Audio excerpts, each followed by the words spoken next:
Yvette yaramburutse. Ibyo ntabyubahutse. Mana basi nta kundi.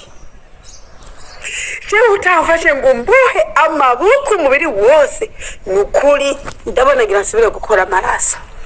Ndayakora neza kandi ngira ndayakore ndamukaravye.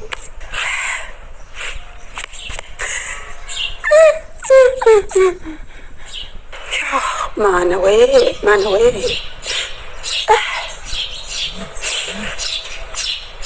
Ko natewe koko. Umusaje. Tuba kumugabo wanje Berize. Urankwegeye icyaha. Mana teno kuri Berize. Nta kindi mbona nokora naco nakoze umugabo urana ko birangiye yiyahuye. Yego ngira ndamugushikirize kandi ko yase bomba niko kwiyahura kwiye. Urondera aho yicaye Yuda bicarane nawe kuko bapfuye rumwe n'inumva gusa.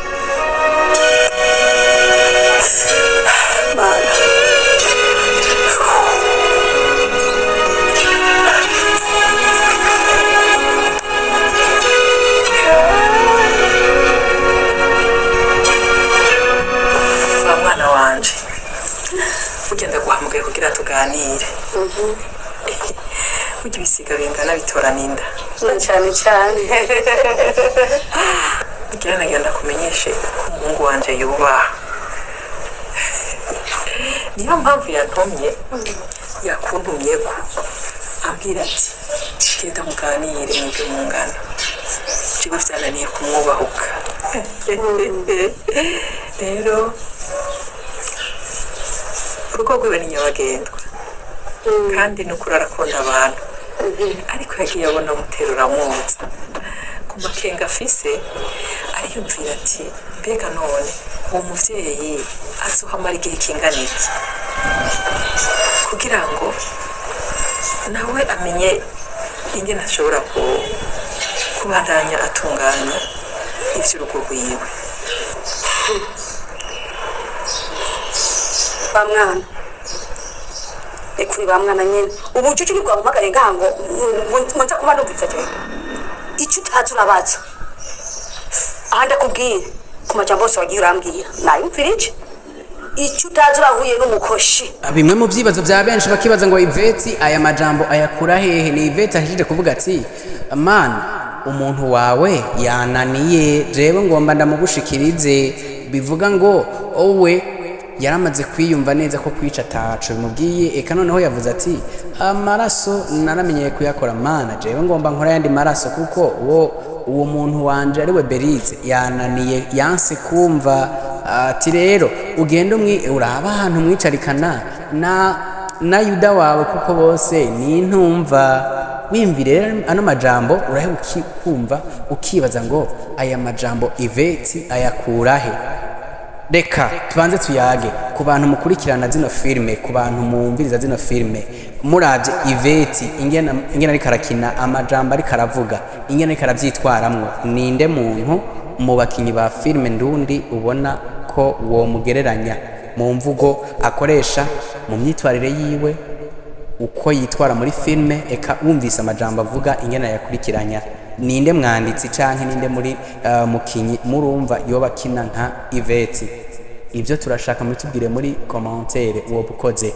Hama bansuzu murabe neza kuri afyonda like aho hari munsi mengana gatoke, hama ufyonde subscribe, ubundi utubwire muri commentaire ninde mukinyi ari karakina neza cyane gusumba abandi muri ino filme ya Kamuna. Ninde muntu ari karitwara neza gusumba abandi cyane muri ino filme. Uravye rero inkuru Yvette ariko aradutera ingene ariko aravyitwaramwo ko kurabira bukagira ati ego ndemeye. Uravye inkuru atera, uravye ingene avyitwaramwo, nta muntu numwe adashobora gutwenga. Biboneka ko ari ibintu bitangaje, biboneka ko ari ibintu bitwengeje, biboneka ko ari ibintu buri muntu wese abwiza kwishimira. Akoko mu makomantere aboneka cyane muri zino filme turayasoma bose twicaye hano turayasoma.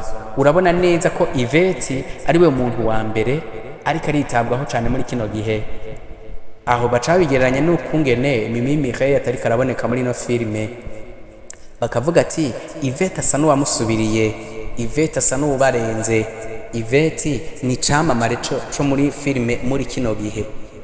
Urabona neza neza ko uyu mukobwa canke uyu mugore ari umuntu arenze muri filime ndundi.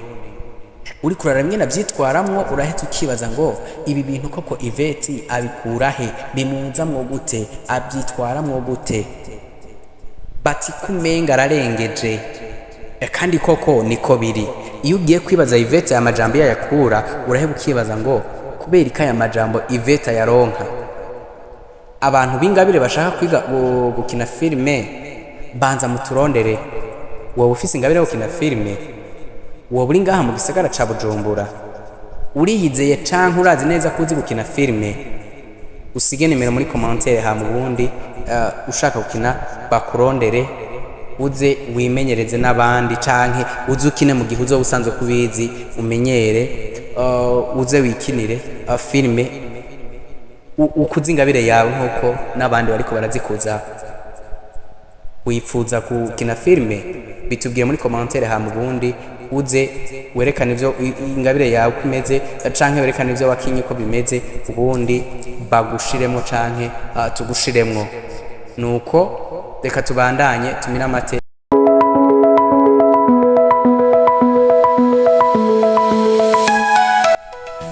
Aya makuru ariko aravuga kuri no filime, hari byinshi biryohera abantu, hari byinshi abantu bibaza, hari byinshi abantu bashaka kumva kuri no filime, bakibaza ngo uyu mugore Yvette yoba ameze gute mu kibano, yoba yitwara gute. Nuko kunda tugumane hama tubashe kuyaga kuri iki kintu, utahure nanje ntahure, ndi hakubwire neza. Mafilime yose ariko arakina muri kino gihe araboneka neza ko afise itandukaniro rya Yvette wa kera na Yvette w'ubu. Uravye no mwaka nyine ariko aravyitwaramo neza, abantu benshi bariko babona neza kumenga ariko agwanira akagashimwe kumu influencer mwiza yitwaye neza mu mwaka wose mu Burundi. Uravye Yvette rero umuvuduko ariko barawemera bakavuga bati ego koko, ariko Constance nawe bari kumwe biryoha gusumba. Ati kuko turabizi neza iyo Constance ariko ararira canke iyo Constance bariko baraharira na Yvette, habwirizwa kuba amakano ko gutwenza. Yaba n'indabo barabana bati turabona neza ko hari indabo yo gutwenza. Ibi rero birakubwira ko dukeneye kubabwira urutonde rw'ingene abantu babibona. Ninde wa mbere mu Burundi, ninde mukinyi wa mbere muri kino gihe?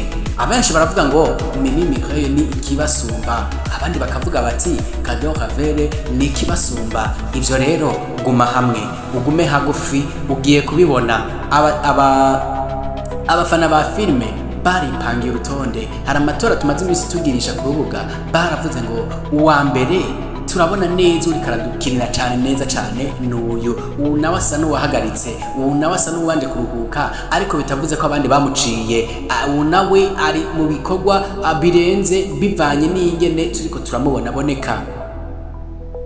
Ni Yvette yongeye kugaruka mu yindi filime y'u Burundi, ariyo filime yo kwa Fanira Vina, ariyo Umwamikazi saison ya gatatu yongeye kuboneka. Yvette nawe muramuzi, murazi ibyo amaze iminsi akora, eka murabona ibyo ariko arakora muri Akamuna. Akoko mwaramubonye no kwa Abenduwayo, filime twamubonyemo kwa Abenduwayo niyo filime yoba yaraduze cyane gusumba izindi filime ariko arakina muri ino myaka. Yvette rero ni umwe mu bagore cyangwa ni umwe mu bakinyi bakwiye kubahirwa ingene bakina, bakwiye kubahirwa igiti cabo. Uravye just ingene akina urahita umenya ngo Yvette kubera iki yahindutse, yoba yagiriye ivyigwa hehe yoba byaratumye akina neza uko. Mbega Yvette abandi bakibaza bati ko tuzi ko hari ishuri rimwe ryitwa Film Academy ryo kwa Nsoro, yoba Yvette yaraciyeyo? Inyishu ni oya. Yvette ntabwo yaciye muri rya shuri rya Academy, oya. Yvette ni ingabire yiwe. Uyu mudamu n'umudamu atangaje kandi cyane, ugiye kuraba ingene avyitwaramo n'ingene akina usanga bitangaza abantu benshi. Ni umwe mu bagore bakina film bongera batwenza.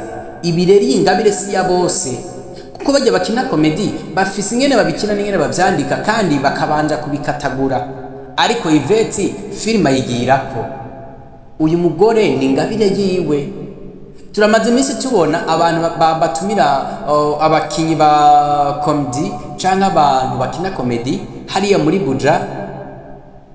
Buja Night Club, je sais pas umenga niko hitwa, hariho n'iyindi nyene yitwa Erimi. Izo turamaze iminsi tubona batumira abantu ngo n'abakomedi, ariko bikarangira abantu badatwenze bitwengeje, bikarangira abantu batwenze ubusa. Bivuga ngo ngaha mu Burundi turazi ko dufise abakomedi babishoboye, abakomedi bashobora gutwenza ugakumbagara kandi bakatwenza ari no stop, apana ko abanza kwivugisha ibindi bikanka, agaheza akababwira ati ni mutwenge namwe, oya ni mukoma amashi. Hariho abakomedi dufise mu Burundi aribo bantu nk'abambere tuvuge babiri, hariho Kigingi hakaba na Raoul, shize ko n'uwa gatatu hariho na Mutima. Abo n'abantu bashobora gutwenza abantu adasavye ngo ni mutwenge, ariko ari umuntu abatwenza kuva ku ntango gushika kwerezo.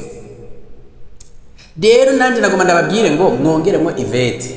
Yvette sinzi ko ari umuntu barahurira mu bikorwa by'iwakora aho muzavire kote buko, sishobora kuca ndahavuga. Yvette sinzi ko ro barahurira muri bisi ariko araja ku kazi canke ariko aravayo ngo yumve Yvette wanyawe ninde. Yvette ni umuntu ahari ahaboneka mu vyarimwo byose, ahari karadandariza, ahari karakorera, ahari karakorera ibintu biriya, ahari mu biro, buri muntu wese bari kumabwiriza ku matwenga. Uyu mugore n'umugore gutwenza atari byo yiga, sivyo yirwa arandika, sivyo yirwa ariyumvisha ko ashoboye, ni ibintu bimuri mu maraso. Bivuga ngo bajya abantu batumira barakwiye kuraba no muntu nawe bakamutumira agatwenza abantu bagakumbagara. Yvette ni umwe mu bantu ashobora kwikinisha ibintu bimeze nka karate kandi afise inda nini nk'iyaba boss. Yvette ni umwe mu bantu bashobora kwitwenza kandi yari karane. Uyu Yvette ni umwe mu bantu bashobora kuvuga ijambo direct ugahita utwenga utarushaka gutwenga. Uyu ni umwe mu bakinyi bakina kandi cyane akagutwenza mu gihe utashaka gutwenga. Yvette ni umwe mu bakinyi bateye ubwoba mu gihe abandi bumenga bari mu gukina kwera bariko barakina, ariko uyu n'umukinyi Yvette buri kanya yerekana evolution, buri kanya yerekana itandukaniro ryiwe ryejo na hirya yejo. Mbega Yvette watanguye kumumenya muri filime yihe? Mbega Yvette we watanguye kumubona muri filime yihe? Turazi filime yatanguye gukinamo cane iramenyekana cane yari yo kwa King Sabas. Iyo filime yoba yaratanguye kumenyekanisha Yvette, wewe wibuka yoba ari yihe? Yakoze ibiki? Yatwenza gute? Yvette cubahiro ciwe agitore.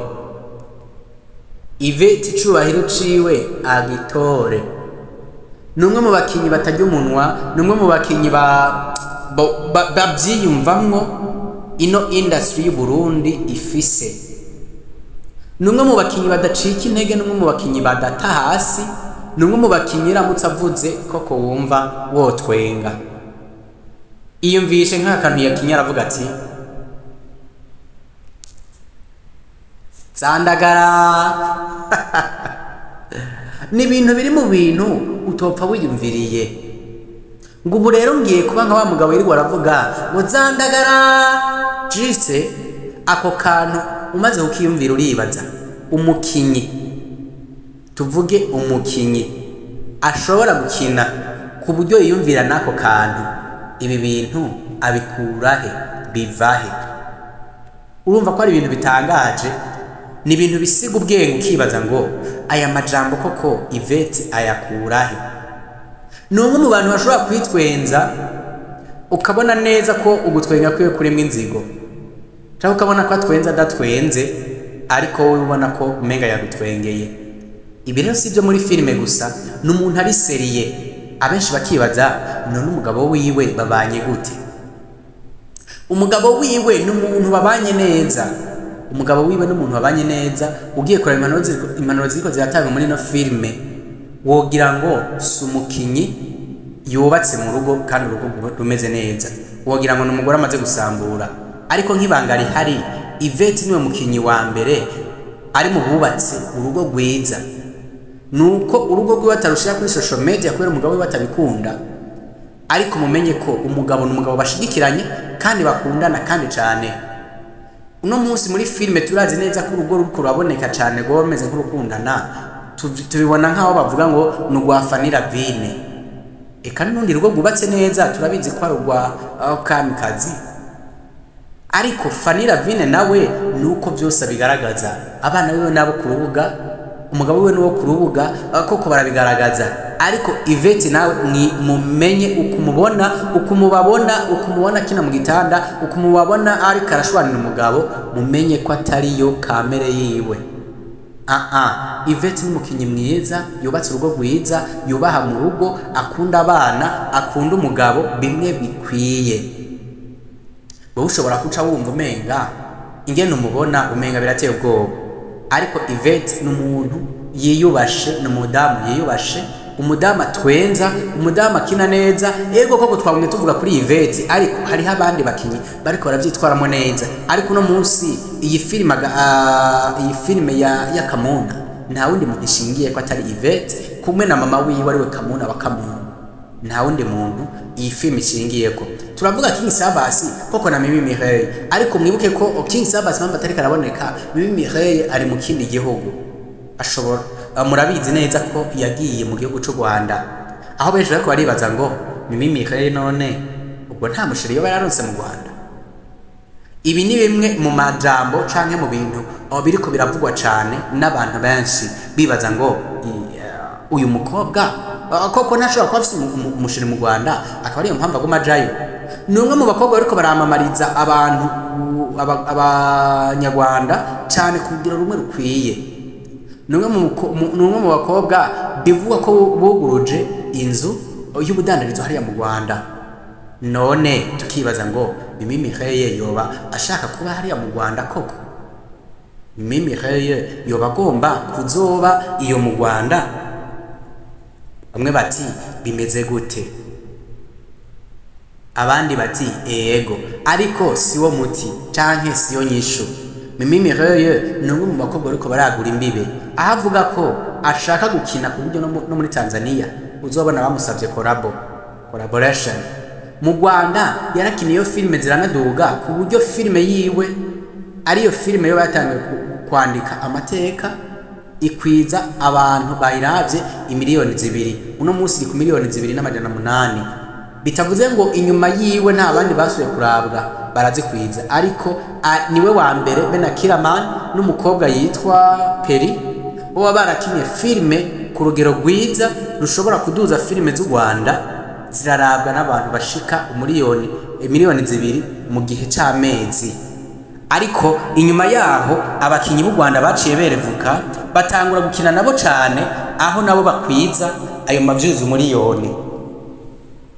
Ariko mumenye ko akarorero ka mbere kavuye kuri uyu mukobwa ariwe tuvuga Mimi Mireille, niwe yatanguye gukinira abanyarwanda, ari kumwe n'uwo bita Kiraman, aramukinira filime irashobora gukwiza abantu miliyoni 2.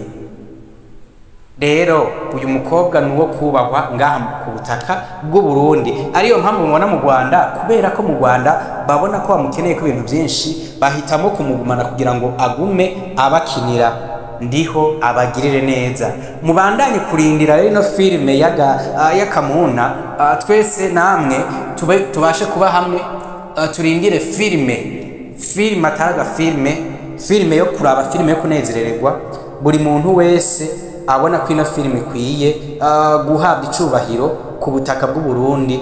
Uravye ingene yanditse, uravye abakinyi bariko barayikina, uravye ingene ndikirakinwa, urabona neza ko ino filime ikwiye gushigwa hejuru. Ndiho abagirire neza, tubandanye kurindira update shasha canke amakuru aza kuvugwa, murabandanya kuyasanga kuri no rubuga. Amsondera like mufyondere subscribe ham tubwire muri commentaire ninde mukinya ariko arakunezera cyane muri iyi filme y'Akamuna.